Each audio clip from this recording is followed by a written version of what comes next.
del Madrid para charlar un poco de este mercado de fichajes.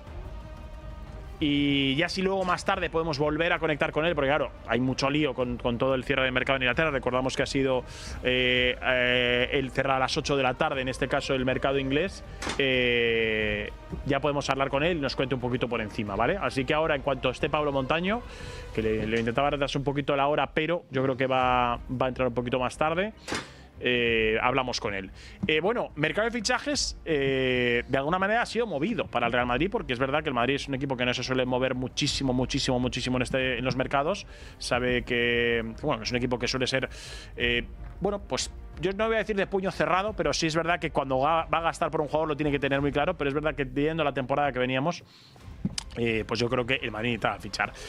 Antes de presentar a mis compañeros, perdón, última hora importante, y es que María rompe el mercado con Thalys, el fichaje más caro de la liga Hypermotion. El joven atacante se incorpora al club rojiblanco como sustituto de Luis Javier Suárez tras una operación de 7 millones por el 70% de los derechos abonados al Palmeiras, ¿vale? Así que el Almería rompe el mercado y firma a Thalys, ¿vale? Que se convierte en el fichaje más caro de la liga Hypermotion. Esa es la última hora de el Almería. Voy a dar paso ya a mis dos queridos fieles amigos, Manu de Juan, Marco Ruiz. ¿Qué tal? ¿Cómo estáis?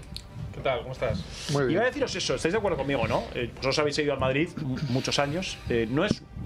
Ha habido veranos fuertes. Suelen ser después de temporadas un poco reguleras. Esta ha sido una temporada regulera y fue un primer inicio de mercado quizás muy marcado por el Mundial de Clubes, muy movido, ¿no, Marco? Sí, el Madrid es que casi había hecho todos los deberes, excepto Carreras, que lo intentó también. O sea, si por el Madrid hubiera sido todo lo que quería fichar, lo fichaba antes del Mundial de Clubes. Ha tenido que gastar mucho dinero, sobre todo en defensa, ¿no? Porque era una línea que ya se demostró la temporada pasada que era prácticamente inexistente, ¿no? Que para mí es un poco el riesgo que le puede ocurrir este año en el centro del campo. Pero que el Madrid también gastó, por ejemplo, dinero el verano anterior, que fue el de... No, el verano anterior no fue el de Bellingham, fue el anterior todavía. El anterior, sí, hace dos. Eso es, pero que es decir, que el Madrid, incluso ganando mucho, sí que estaba haciendo ese razonamiento, siguiendo esa línea de reforzar puestos importantes, porque venía de una transición de un equipo muy ganador, de un equipo que había ganado muchas Copas de Europa y ha ido tocando cositas hasta que en defensa se ha demostrado que este año ha tenido que soltar la pasta y ha gastado 178 millones, ¿no? Pero todos los deberes, como tú dices, estuvieron hechos antes del Mundial de Clubes. Oye, voy a parar esto 2 minutitos porque es que tenemos a Pablo Montaño a cerrar el mercado inglés. Creo que le tenemos por ahí, chicos, a Pablo. Vale, vamos a ir ahora con Pablo Montaño porque ha cerrado el mercado inglés a las 8 de la tarde, hora española, 7 en Inglaterra. Nos va a hacer un pequeño repaso de las operaciones y ahora vamos de nuevo. Hola Pablo, ¿qué tal? ¿Cómo estás? ¿Qué tal, compañeros? Muy buenas. Ese bigote de moda, madre mía, si es que eres el mejor. No cambia. Este se queda aquí conmigo ya para siempre. Yo siempre he pensado que el bigote no es fácil llevarlo siendo un chico, bueno, joven, de la edad de Pablo Montaño, que es un chico joven, ¿no? Y le queda bien, le queda bastante bien. Y aparte está muy british, le queda muy british. Sí, está muy Sí. me gusta mucho. Pero ese toque. Pablo, cuéntame, que no te quiero quitar mucho tiempo, sé que tienes muchas cosas que hacer, más o menos los últimos movimientos, las cosas más importantes de este cierre de mercado en Inglaterra. Pues a ver, si te soy sincero, Rubén, lo más importante todavía no es oficial.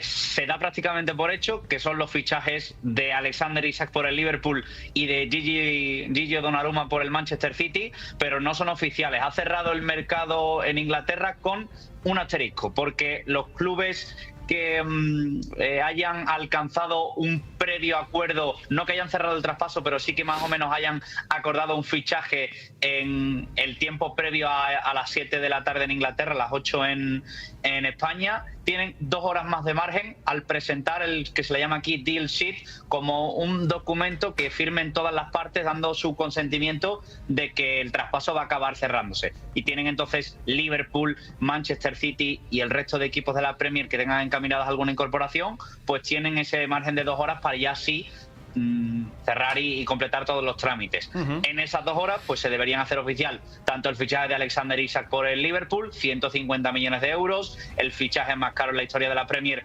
por segundo vez consecutiva este verano, porque ya hizo el récord el Liverpool con Florian Wirtz a principios de verano y lo va a volver a hacer con Alexander Isak si nada raro pasa, que no debería ser así. Después Donnarumma va a llegar después de que se concrete la salida de Ederson del City y Donnarumma va a llegar al Manchester City, al equipo de Pep Guardiola, por unos 35 millones. Tampoco es oficial, pero se prevé que se dé a conocer y se anuncie en las próximas horas. Y también estaba ahí el fichaje posible de Marc Guehi por el Liverpool, que bueno, un clave un poco Madrid podría estar también relacionado porque Konaté, como sabéis, termina contrato a final de la próxima temporada. Lo mismo le pasaba a Marc Guehi, capitán del Crystal Palace y internacional absoluto con Inglaterra, con el equipo de Londres. Podría llegar en este tramo también que te digo de margen al equipo de Arne Slot, y el verano pues podría salir libre con AT de Anfield. Después ha habido 1001 incorporaciones, la última, también ha habido movimientos que no son oficiales pero que se están hablando mucho. Højlund del Manchester United se va al Nápoles, Anthony, que también del United, se va al Betis, el Kai Gundogan, que se va a ir del Manchester City para irse a Galatasaray. Es el verano más caro en la historia de la Premier. O sea, nunca antes había movido tal cantidad de dinero. Se han superado ya los 3.000 millones de euros invertidos por los clubes ingleses en traspasos, y todavía queda que se hagan oficial las últimas grandes incorporaciones y los últimos grandes movimientos del verano en Inglaterra. Bueno, pues Pablo, gracias por hacernos ese resumencillo. Si quieres, luego cuando estés un poquito más tranquilo, nos vuelves a pegar un silbidito y entras, que sé que hay mucho lío ahora. Gracias, Pablo, cuídate. Gracias a ti, Rubén, compañero. Adiós. Cerramos ese repasito del mercado de fichajes inglés que ha cerrado hace unos minutos y volvemos al Real Madrid. Ahora voy con mano de Juan. Mira, están preguntando por el chat. Me dicen, oye, Gonzalo García realmente estuvo cerca del Getafe. ¿Creéis que estuvo cerca, Manu? No, yo creo que habría un interés previo del Getafe, como lo hay de muchos canteranos del Madrid.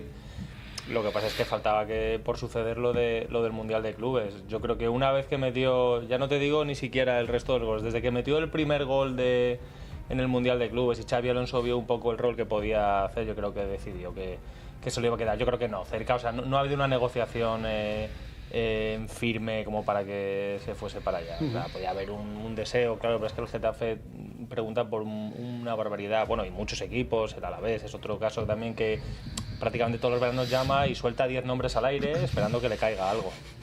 Los presidentes del Getafe y del Atlético de Madrid son parecidos en ese aspecto. Son dos muy televisivos y que aparte saben también jugar muy bien con qué decir para ver si puede presionar de alguna manera. El caso de Gonzalo, además, es que el Mundial de Clubes lo puso en órbita de tal manera que es lo que nos llegaba a nosotros, es que tenía ofertas muy importantes de la Premier, pero el chaval ha apostado por quedarse. O sea, probablemente él podía haber sido uno de los gastos de este gasto ingente que ha hecho la Premier, que ha arrasado, ¿no? Si en España se han gastado 600 millones, la Premier va por más de 3.000, es increíble, ¿no? O sea, 5 veces más que en España. Están absolutamente a otro nivel, y solamente el Atlético de Madrid y el Madrid han podido soltar la chequera, porque el Barça tampoco está en situación de... Y lo que me parece increíble es cómo, a pesar de la situación que tenemos en España, la mayoría de las Champions de la última década la hemos ganado aquí. O sea, es increíble la manera que tienen los clubes españoles de competir en Europa, gastando tanto menos dinero en fichajes de lo que se gasta en la Premier. Bueno, habiendo visto este mercado, por cierto, me ha dicho, hemos estado hablando con Joaquín Maroto, ha subido Gonzalo con la primera al equipo de la selección y ha metido 3 o 4 galitos. Estaba ahí atento Joaquín Maroto, así que mira, también aprovechando sus minutitos en los entrenamientos con la selección, con el primer equipo. El Real Madrid, para mí, yo siempre diré que evidentemente el mejor fichaje que ha hecho, o el más importante, tiene que ser Xabi Alonso, ¿no? Al final el entrenador va a marcar lo que vaya a hacer el equipo. Pero de los que ha firmado el Real Madrid, ¿con quién os quedáis? ¿Quién creéis que es el más importante? Me da igual por necesidad o por futuro o por lo que vosotros creáis. Manu. Hausen. Lo tienes claro, seguro, ¿no? Sí, porque el Madrid no solamente fue el Madrid un equipo enclenque en defensa el año pasado, sino además tuvo un problema gigantesco en la salida de balón, y eso se lo ha arreglado Hausen en gran medida. El otro día recuerdo que lo vi por redes sociales, que comparaban un campito de calor de Hausen con uno de Kroos en su última temporada con el Madrid, y eran prácticamente idénticos, lo cual te dice que no solamente es un buen defensor, que todavía tiene que pulir cosas, porque tuvo un par de errores de intensidad en el partido contra el Mallorca poco explicables. Pero bueno, como es joven también, digamos que puede ganar esa aspereza, la ganará con los años. Pero le resuelve un problema con balón al Madrid que es que era acuciante y sigue siéndolo porque no se ha firmado ese jugador perfil cross, se miró la opción de Zubimendi, al final se decidió no atacarla, entonces como ese jugador de momento no existe, Güler puedes adaptarlo ahí, pero tampoco es eso, Ceballos parece que no cuenta demasiado, es que el papel de Hausen en el Madrid con balón esta temporada va a ser fundamental. Yo creo que para mí es el jugador más crucial dentro de que todos van a tener su peso. Ahora le pregunto a Marco, pero es que hay una última hora y es que nos señala que sigue sin hacerse oficial la venta de Javi Galán del Atlético al Nottingham Forest. Hay informaciones que decían que se había caído la operación, pero el Atleti dice que siguen negociando. La explicación es que la Premier da a los clubes 2 horas más de margen si demuestran al cierre que están negociando por un jugador, les da permiso por temas de papeleo. El acuerdo entre los clubes tiene que estar cerrado y lo tienen que demostrar, así que tienen que el Atleti 2 horas extras para cerrar la venta al Nottingham Forest de Javi Galán. Así que ahí lo tenemos. La última hora de Javi Galán, que se decían que podía ser una operación alrededor de unos 10 millones de euros. Marco, ¿tú con quién te quedas? ¿También te quedas con Hausen o quieres tirar por otro lado? No, yo estoy con Manu. Además, se ha demostrado muy pronto, siendo cierto lo que dice Manu de la importancia que está teniendo también un poco en la salida de balón del Madrid, en el bien que le ha hecho al Madrid en este sentido, es que luego es un chaval que para los años que tiene y para la corta trayectoria en la élite que tiene, una jerarquía absoluta, ¿no? O sea, la personalidad que tiene a mí se ha hecho con la parte de atrás y además es un tío que se ve que no le pesa el ambiente. Ahí hay fichaje claramente de futuro y para muchos años, y además en una posición que el Madrid tenía muy debilitada, que había contratado últimamente a 2 jugadores que los contrató de rendimiento inmediato, ¿no? Básicamente, que eran Álava y Rüdiger, que vinieron a coste cero. Pues era una zona que estaba muy necesitada y para mí fichajazo. Y luego a mí me ha sorprendido mucho también Carreras, el rendimiento que ha dado desde el minuto 1, los partidos que está haciendo. Fíjate que Fran García venía a hacer un mundial de clubes que podía haberle competido el puesto, es que ahí no hay debate, ¿no? Y para mí el otro nombre claramente es Carrera.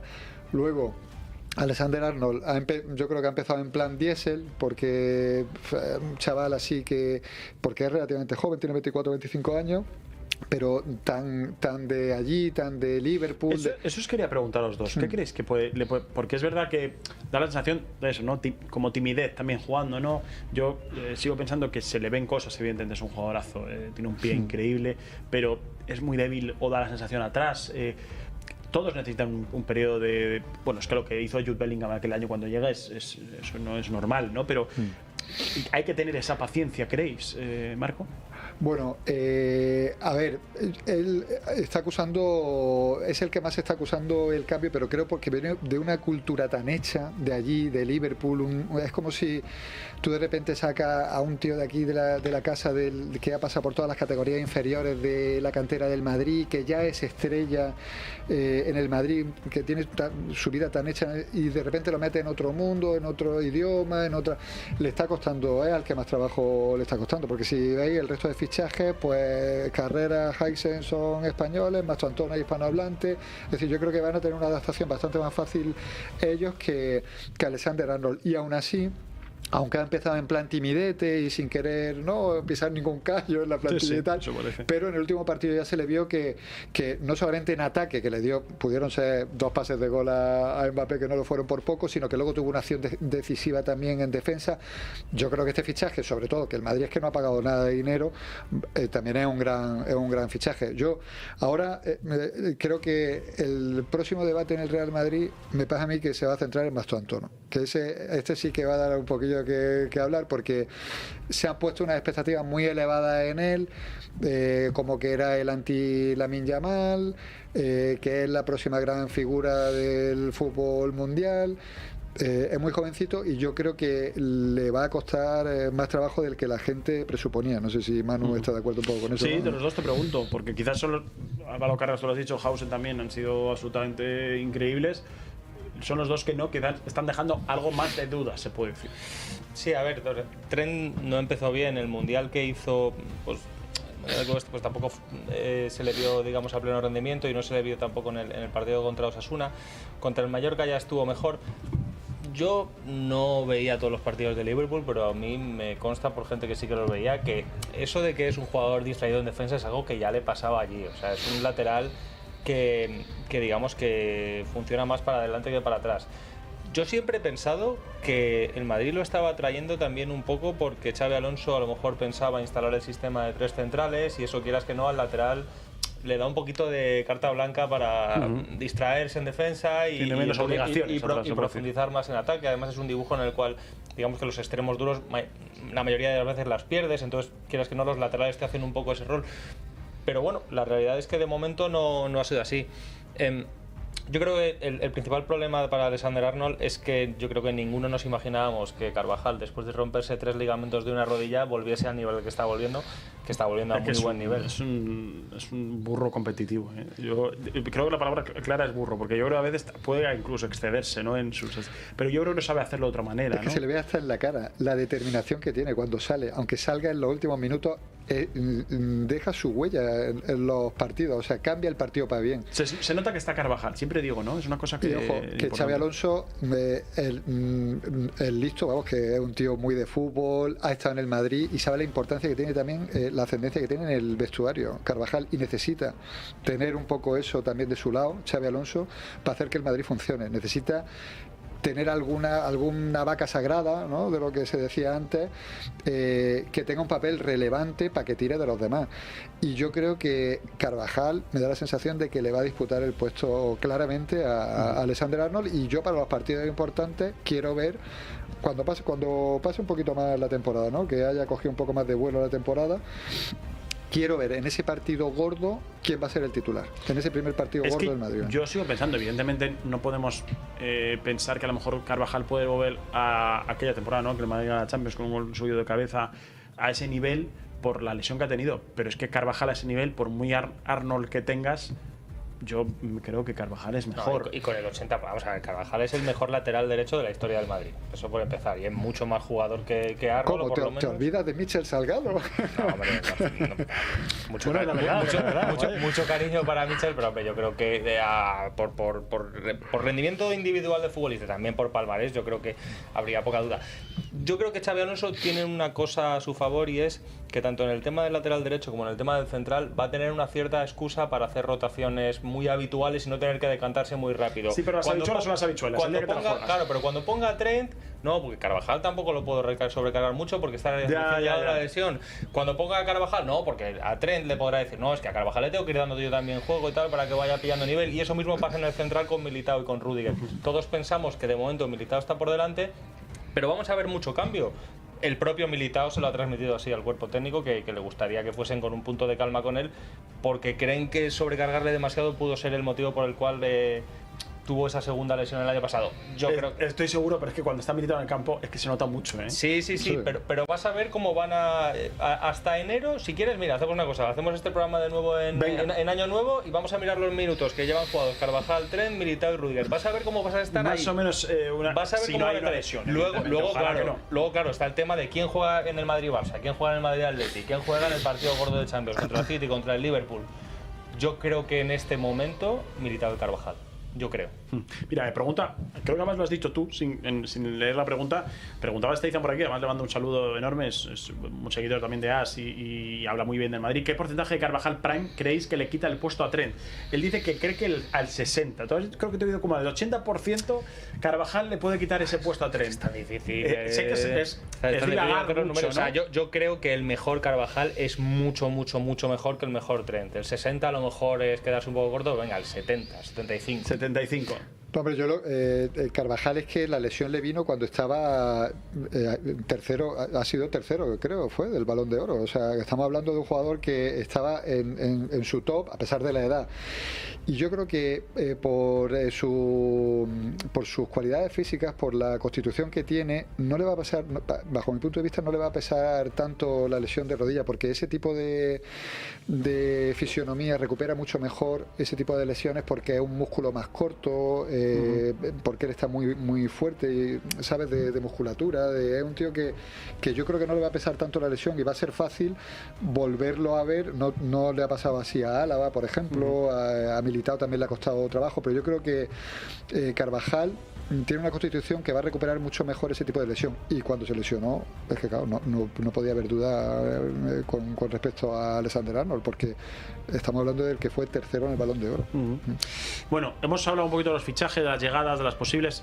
Tenemos que hablar también del todo el culebrón. Bueno, no sé si se puede llamar culebrón, porque realmente luego no sé si ni ha habido ofertas, por lo menos por Ceballos sí parece que por el Marsella, pero todo el tema de Rodrigo, yo culebrilla, ¿no? Puedes llamarle culebrilla. Culebrilla rara, diría que es una culebrilla rara.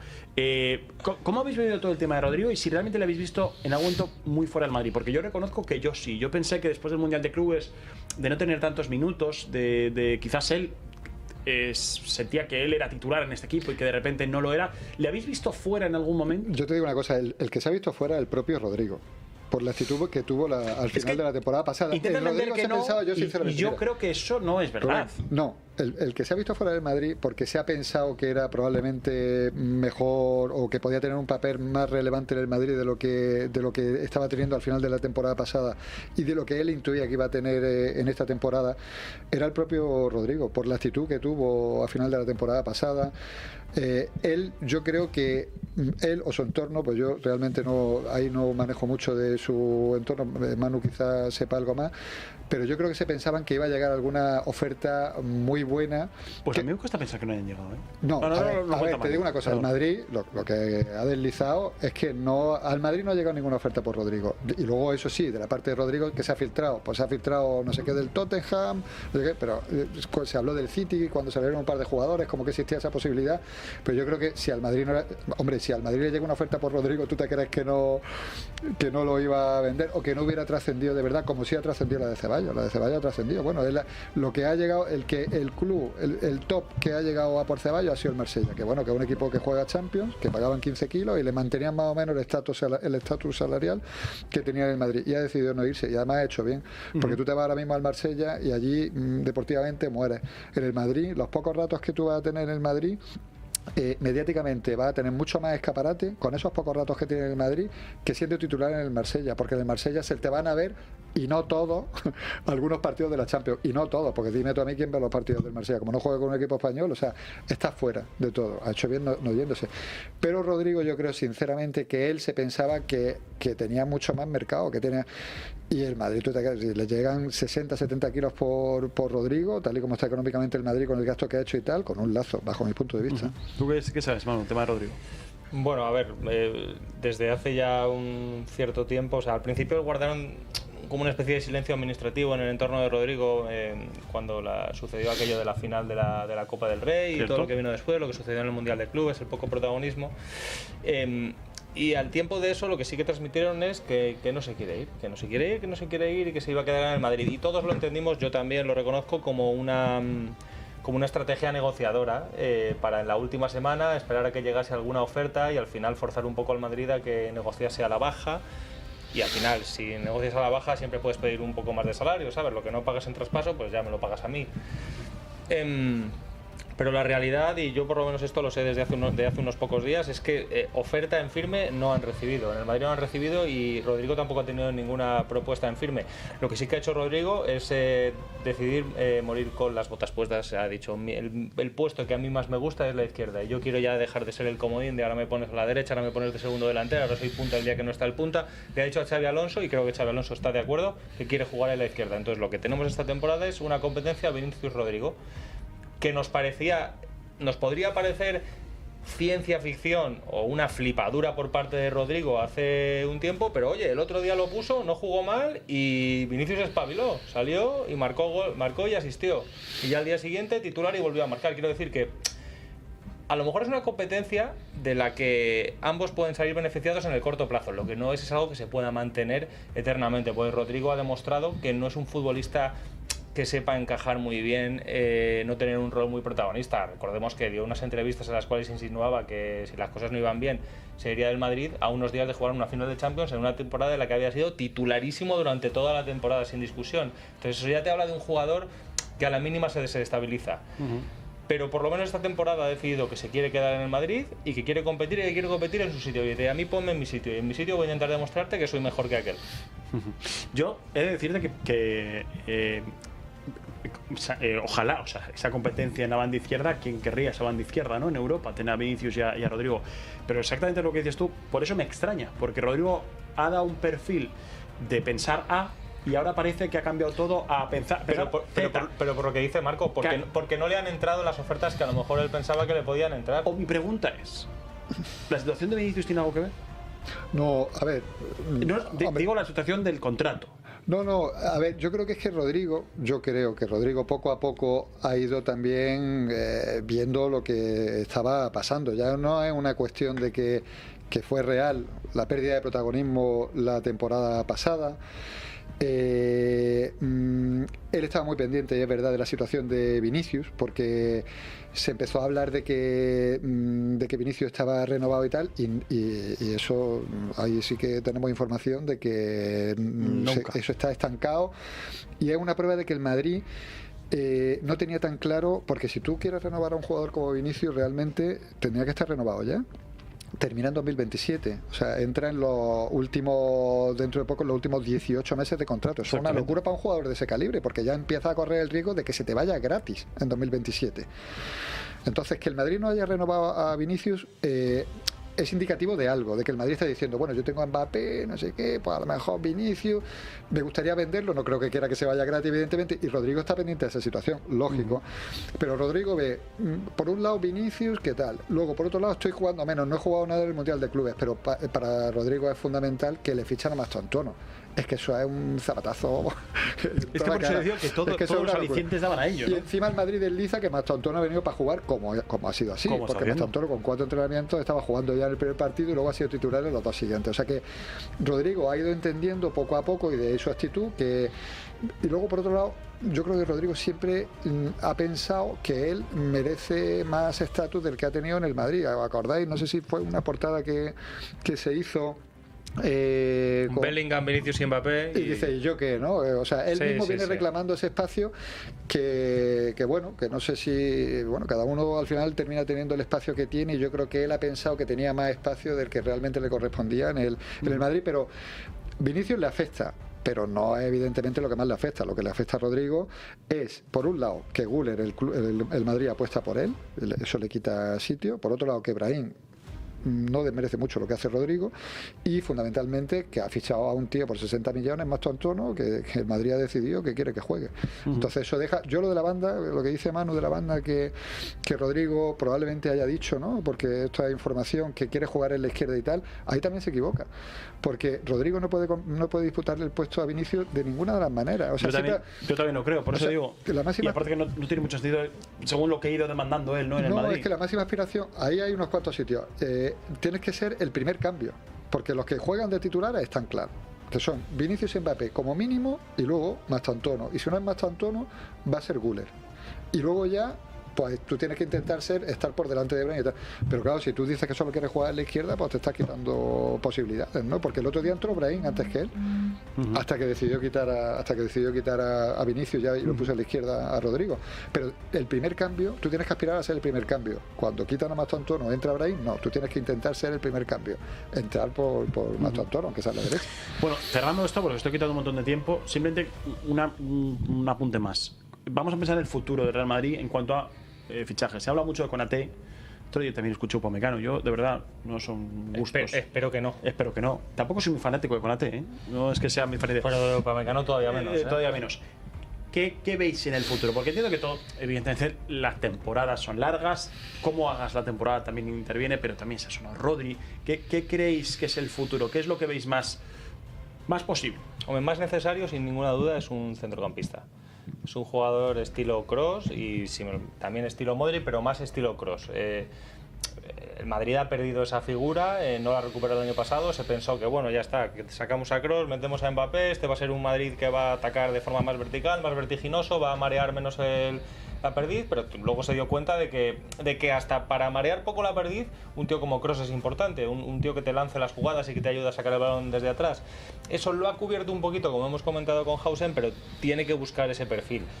Yo lo que no entiendo es esta costumbre que tiene el Madrid, que es una cosa de estos últimos años de no, si no veo exactamente el jugador que me gusta y que me encaja en la política, entonces no ficho nada.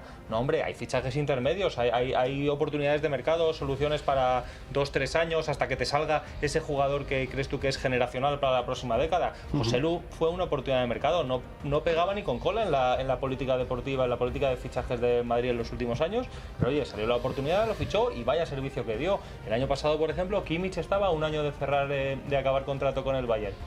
Podías haber intentado a lo mejor su fichaje a un precio razonable y patada para adelante, 2-3 años y a ver qué pasa. No lo hizo, le fue así como le fue la temporada y yo creo que esa posición, un jugador así le hubiese venido muy bien en eso. Entonces, de momento, como no encuentran quien les llene el ojo, no han hecho ningún fichaje en ese sentido. Xabi Alonso nos consta que Zubimendi le hubiese gustado que fichase por el Madrid, pero en el Madrid no lo han visto claro, tenía ya una edad, era un coste elevado, estaba el Arsenal de por medio, era una negociación, o sea, no se puede decir que en el Madrid estén locos tampoco por no haberse lanzado por eso. Pero tiene que buscar un futbolista de ese perfil y esperemos que de aquí a dentro de un año, bueno, está Wharton, me parece que se llama, de Inglaterra, que Wharton, también es una opción que el Madrid tiene apuntada en la agenda, pero bueno, queda un año, tienen que pasar muchas cosas, pero yo creo que si el Madrid tiene que reforzar algo para el futuro a corto y medio plazo, tiene que ser esa figura seguro. Marco, ¿tú cómo ves? No sé si... Sí, no, claramente la línea que ahora se ha quedado más debilitada, a mí lo que me ha extrañado mucho es que el Madrid no haya, porque tú que no haya adelantado esa situación, pues ya no digo que esta temporada evidentemente parece que no hay nada que el Madrid susceptible de ser fichado, no hay ninguna oportunidad de mercado real de un tío bueno para poner a ser titular desde el minuto 1, porque Vitinha imposible, porque no hay. Pero es que el Madrid ese movimiento lo tenía que haber adelantado, porque ya estaba atisbando el final de Kroos. Ya, pero vienes de una Liga Champions y dices, soy la repanocha. Claro, bueno, entonces de Kroos, de Modric, ese movimiento ya tenía que estar adelantado, tenía que estar ya hecho de hace 2 temporadas, una temporada, esa renovación de la línea. Al Madrid va a pasar este año en el centro del campo lo mismo que le pasó el año pasado en la defensa, que se quedó en cuadro. De momento que se te lesionen Valverde y Camavinga y que estén simultáneamente lesionados, no tiene centro del campo y casi saca a Ceballos, que a mí ya eso me pareció que el Madrid hubiera dado el ok a que saliera Ceballos, que al final ha sido Ceballos el que no ha querido irse, pues tal. Y luego también hay que ver un poco lo que pasa, aparte del centrocampista, va a hacer falta fichar un central con seguridad, porque se van a quedar Militao, a ver lo del tema de las lesiones de Militao, que es que tiene 2 cruzados en las 2 rodillas. Ojalá esté perfecto y tal, porque es un jugadorazo, pero bueno, atento a eso. Hausen y luego Asensio, bueno, es un central de relleno un poquito, y el Madrid yo creo que ya da por descontado a Álava y a Rüdiger, ¿no? Le queda un año de contrato y los dos van a salir, es decir, que ahí va a tener que fichar también con toda seguridad. El resto, la verdad es que tiene un equipazo increíble, laterales estupendos, el centro del campo que, con esa mejora, porque es que además ahora mismo ni siquiera Tchouaméni tiene recambio de un jugador de estos de pivote por delante de los centrales, hasta el punto de que Xavi Alonso está poniendo ahí a Álava, porque es verdad que no tiene recambio para eso. Y luego la parte de arriba espectacular, como siempre el Madrid, que es lo que más ficha es la parte de arriba, pero bueno, medio centro como dice Manu, y yo creo que un central también con seguridad, ¿no? Bueno, a ver Joan Martínez también es otro jugador al que hay que ver después de un año sin jugar, después de un cruzado, pero bueno, en el Madrid tenían mucha fe el verano pasado cuando se lo llevó Ancelotti a la gira en que este era un jugador para dar el salto al primer equipo en muy corto plazo. Oye, va a hacer este año con el Castilla, si lo ven muy hecho este año con el Castilla, pues a lo mejor apuestan por él el año que viene para que entre él y Asensio se peleen quién es el tercero y quién es el cuarto. Pero claro, largo me lo fías, o sea, queda un año muy largo, tiene que jugar bien con el Castilla, tiene que aguantarle bien el físico. Los jugadores cuando se rompen el cruzado al año siguiente siempre acumulan muchas lesiones musculares, digamos que entra dentro de... está en el pronóstico, vaya, sí. No es algo de lo que alarmarse, pero claro, a ver también cuánta continuidad puede tener. Y sí, hombre, y si llega al final de la temporada y Joan Martínez no se ve que esté muy hecho como para dar el salto ya de ya, entonces el Madrid sí que tiene que ir a buscar algún central al mercado. Mira, me cuentan por aquí, por línea interna, Guehi, central del Crystal Palace, había pasado reconocimiento médico con el Liverpool, pero no le ha dado tiempo al Palace a cerrarle el sustituto y finalmente se va a quedar. No sé si esto, bueno, podría ser importante para Konaté. Yo creo que el Liverpool estaba runtando un poco que Konaté lo da por descontado ya, porque un jugador así que no renueva cuando va a entrar en último año de contrato es porque claramente tiene la intención de buscar un futuro fuera, y es una buena opción para el Madrid realmente si viene a coste cero, porque es un jugador joven de mucha categoría, y yo creo que los tiros van un poco por ahí. El Liverpool se está rearmando en el puesto de central pensando en que Konaté se va al Madrid. Sí, pero esto luego, pero perdón, un apunte muy rápido, pero siendo eso así, luego esto cambia muy rápido, porque lo hemos visto con Davis. Todos teníamos claro que le daba largas al Bayern porque quería fichar por el Madrid, Madrid seguro, y al final ¿qué pasó? Pues que utilizó al Madrid para renovar con el Bayern. Quiero decir con esto, además esto es información que sabemos que es buena, que Konaté está en la agenda y que están atentos a esa situación y tal. Pero luego esto cambia muy rápido. Ayer vi en redes sociales una foto, evidentemente es súper ventajista, pero decía como que los errores o las decepciones podían llegar a ser aciertos, ¿no? Y entonces había una foto de Lenny Yoro y al lado de Hausen, y había una de Alfonso Davies al lado de Álvaro Carrera. Bueno, que Álvaro Carrera ya los dos llevan muy pocos partidos, pero que es verdad que si lo piensas, yo creo que en el caso nunca sabes, Pero es que lo de Lenny Yoro al final es que es un ataque de desgracia, porque el Lenny Yoro, si no se va al United, igual no se rompe el cruzado, igual hace un año por excepcional con el Madrid, y no sabemos si Hausen se escribe con la U antes de la J o con la J antes de la U. Y luego por otro lado, entre Davis y Carreras, el mejor Davis y el mejor Carrera, yo creo que también me quedo con Davis, ¿sabes? Estoy de acuerdo contigo, pero bueno, evidentemente ayer, después del partido, tal, no sé qué, ventajista te suena y te dice, no estás, pues ahora mismo no lo cambiaba, ¿no? En este instante, ¿no? Pero mira, pero Lenny Yoro es un buen ejemplo de esto que hablábamos. El Madrid solo va por lo que le llena el ojo de verdad, y le llenaba el ojo Lenny Yoro. Luego pasó que la operación era prohibitiva, sobre todo por el tema del salario del jugador, el coste del futbolista, el coste de fichaje tampoco era barato, pero sobre todo el salario del jugador era un problema, y el Madrid dijo, oye, pues si no ficho al que quiero, no ficho nada, me quedo como estoy. Y el Madrid en el mediocentro también ha hecho eso. Bueno, pues veremos. La temporada es larga. Además también está por ahí Nico Paz. Bueno, hay muchas cosas en el Real Madrid. Solo esperemos que sea una gran temporada para el Real Madrid, que será siempre evidentemente una buena noticia para el fútbol español. Manu de Juan, Marco Ruiz, gracias. Os he dicho que iba a quitar media hora, creo que se ha quitado un rato más. Lo siento. Si alguien nos echa la culpa arriba, decir que ha sido cosa de Guillermo Casquero, ¿vale?